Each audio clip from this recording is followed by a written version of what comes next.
How much sort of reference material outside of the book did you have to sort of create this character, and what was the experience like of sort of developing her? Right. Well, it was so basic. There was really no reference material. It's like, how do you have reference material to a first experience? I mean, that's sort of what my story is about. It's that first sort of, it's that first eye-opening, like, taken, just like heart-pounding, it's sort of like, just enamored. Like, how do you describe that? But Tracy, the girl that I played, is real. She lived in this lab. She met Chris and had sort of the same thing go on. And he said to her, that's the last line that Chris says to me, is, if you want something in life, you reach out and grab it. And she said that, or he said that to her, and she told Sean, and we did it. So that was, that was reference material, I guess. Well, do you feel any sense of like responsibility, or what kind of pressure is it to play a character based on a real person? Right. I had a lot less pressure. I mean, the other actors who played, Chris's family, his sister and his mom and his dad, it's definitely a different deal. I played a girl. We sort of got to manifest our little character sort of based on what Sean wanted and not necessarily based on who she was as a person.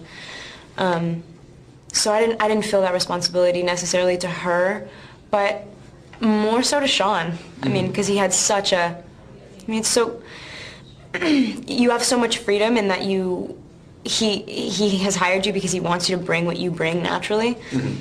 But then there's also, he always says that, like he doesn't pull performances out of actors and blah, blah, and, things just happen. But he has a grand plan. It wouldn't turn out this way unless he was, he knew what he was doing. That's all I'm saying. There are a lot of sequences where you and Emil sort of have an opportunity to bond, but there's not sort of like explicit dialogue where you guys are, in those kinds of scenes. I mean, do you guys just sort of improvise conversations as your characters? Or how does that work so that, obviously you're filming a scene and it's like convey that you guys are sort of bonding, but there's not sort of concrete like, oh, I also like the new album by this person or something like that. Right. Yeah, you know what? It was very, it was so, you think about that kind of stuff afterwards, but when we were shooting it, it was, and like, I think it all purely comes from Sean. He creates an environment that just seems so real that once you get there, it's sort of just, it's just like the most natural process. It's, like for all the montagey stuff where we're supposed to be bonding, we weren't thinking about it. It was more like, look at how beautiful this place is. It's like, we just got to take a walk together and he filmed it, so. And since you sort of appeared in Panic Room, you've had the opportunity to play some sort of more like teen-oriented roles, but I mean, this is definitely a more sophisticated, more complicated kind of character. Are these the kind of movies that you're being offered, or is it as a product of really sort of like weeding out, sort of too much sort of kid material in order to find these more sophisticated challenges as an actress? Yeah, I mean,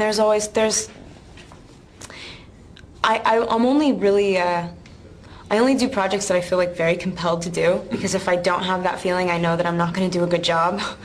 And with projects like that, that you were talking about, if you don't feel it, it's not going to be there and you're just going to be bad. And I don't really like movies like that anyway, and I'd rather be reading and with my friends and, so no, I definitely choose. It's, I mean, it's not, I don't have some grand plan, but the movies that I do are definitely done for a reason.